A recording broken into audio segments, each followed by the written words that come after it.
নমস্কার বন্ধুরা, আজকে আপনাদের সাথে একটি দারুণ আলোচনা করতে এসেছি।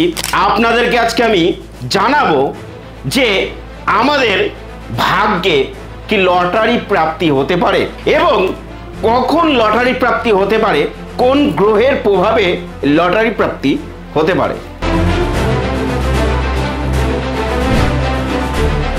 সবাইকে বলবো, যারা লটারিতে আসক্ত আছেন তারা সবাই দূরে থাকুন, এটা ভালো জিনিস নয়। তবুও যারা আসক্ত হয়ে আছেন কিন্তু দিনের পর দিন লটারির টিকিট কাটার পরেও আপনার কোনো প্রাপ্তি হচ্ছে না, তাদের জন্য আজকে আমি একটি দারুণ টোটকা দেব। টোটকাটি নেওয়ার জন্য আগে আমরা জেনে নিই যে আমাদের লটারি প্রাপ্তি কোন গ্রহের প্রভাবে হতে পারে। বন্ধুরা, আলোচনা ভিত্তিক জ্যোতিষ মতে এবং শাস্ত্র মতে একটা প্রভাব আমাদের লটারি প্রাপ্তি আনতে পারে। যদি আপনাদের মনোবৃত্তিতে থাকে, সেটা কি ভাগ্যরেখা? না, সেটা ভাগ্যরেখা নয়। ভাগ্য মানুষের আজ ভালো কাল খারাপ, এইভাবেই কিন্তু পরিবর্তন ঘটে।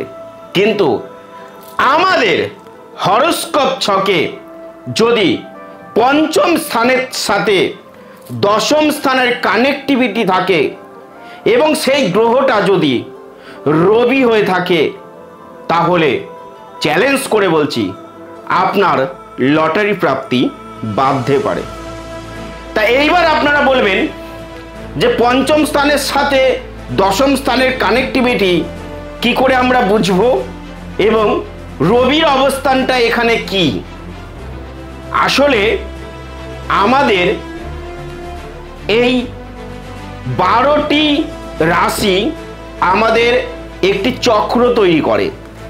এই চক্রের মধ্যে গ্রহ নক্ষত্রের প্রভাব আমাদের জীবনে সঠিকভাবে যদি পড়ে, তাহলে আমাদের দৈনন্দিন জীবন সুখের হতে পারে এবং দৈনন্দিন জীবনে আমরা অনেক প্রবলেমের সম্মুখীন থেকে আমরা কিন্তু মুক্তি পাই। তাই বন্ধুরা, পঞ্চম স্থান লগ্ন থেকে পঞ্চম স্থানের গ্রহ যদি সুদৃষ্টিতে দশম স্থানকে দেখে, তাহলে লটারি প্রাপ্তি হওয়ার সম্ভাবনা 100% আছে। এবং সেই দশম স্থানের অধিপতি যদি রবি হয়ে থাকে, তাহলে কিন্তু অনিবার্য লটারি প্রাপ্তি হতে পারে। কিন্তু আমাদের এই হাতের রেখা অনুযায়ী, যেটা আপনারা বুঝতে পারবেন যাতে আপনাদের সুবিধা হয় বুঝতে, সেই অনুযায়ী বলবো হাতের রেখা অনুযায়ী লটারি প্রাপ্তি কি করে হতে পারে। হাতের রেখা অনুযায়ী আমাদের রবি স্থান, এইখানে হচ্ছে রবি স্থান। এই রবি স্থানে যদি তিনটে ক্রস চিহ্ন থাকে বা একটা জপ চিহ্ন থাকে অথবা একটা ত্রিভুজ চিহ্ন থাকে এবং বুধের অবস্থানে যদি উচ্চস্থ থাকে, তাহলে কিন্তু লটারি প্রাপ্তি হতে পারে। বন্ধুরা, এই জিনিসটা দেখার জন্য আপনার এই রবির অবস্থানকে দেখতে হবে এবং রবির অবস্থানে দেখতে হবে তিনটে ক্রস চিহ্ন আছে কিনা এবং বুধের অবস্থান আপনার উচ্চস্থ কিনা। যদি উচ্চস্থ থাকে, আপনি নিশ্চিত রূপে আপনি প্রাপ্তি যোগ লাভ করতে পারেন।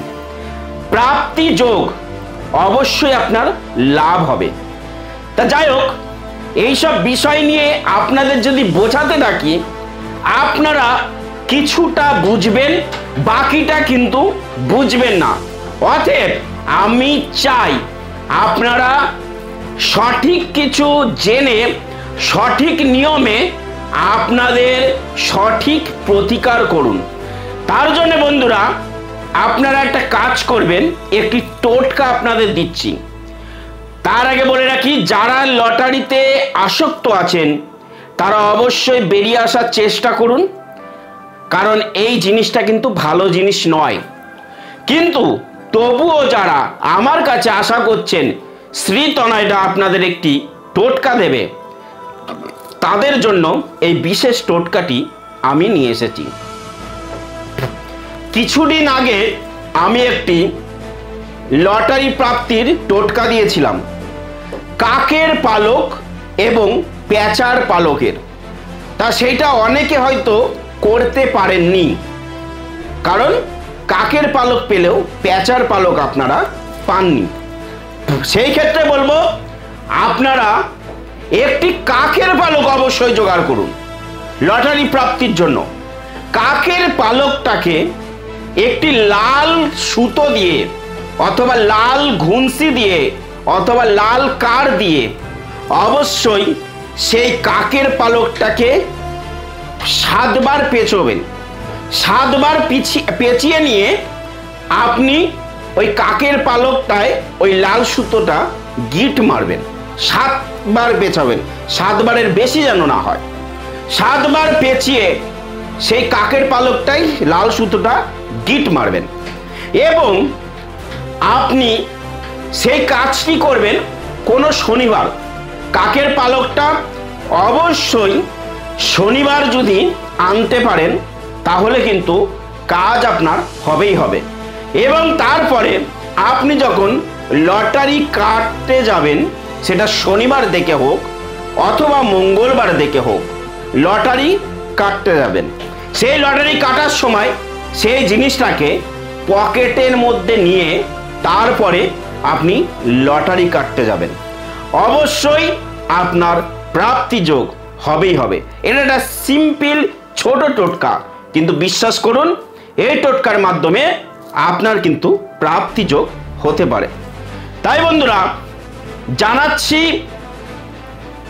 আপনাদের একটাই কথা, সেটা হচ্ছে লটারি প্রাপ্তি সবার জন্য হয় না।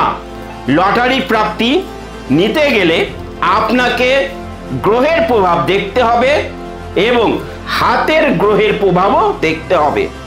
যদি ঠিকঠাক থাকে তাহলে আপনার প্রাপ্তি যোগ হবেই। কিন্তু যারা আসক্ত হয়ে গেছেন তাদের জন্যই এই টোটকাটি দিলাম। এই টোটকাটি করে কি উপকার পেয়েছেন, কে লটারি জিতেছেন, অবশ্যই কমেন্টে জানাবেন এবং অবশ্যই আপনাদের বন্ধু বান্ধবের সাথে এই ছোট্ট টোটকাটি শেয়ার করবেন, কারণ আপনার শেয়ারের মাধ্যমে হয়তো তাদেরও সমস্যার সমাধান হতে পারে। যাই হোক, আজ এইটুখানি আলোচনা ছিল। আবারও নতুন নতুন আলোচনা নিয়ে আসবো, নতুন নতুন টোটকা নিয়ে আসবো। ততক্ষণ ভালো থাকুন, সুস্থ থাকুন, নিজের পরিবারের খেয়াল রাখুন। জয় মা তারা।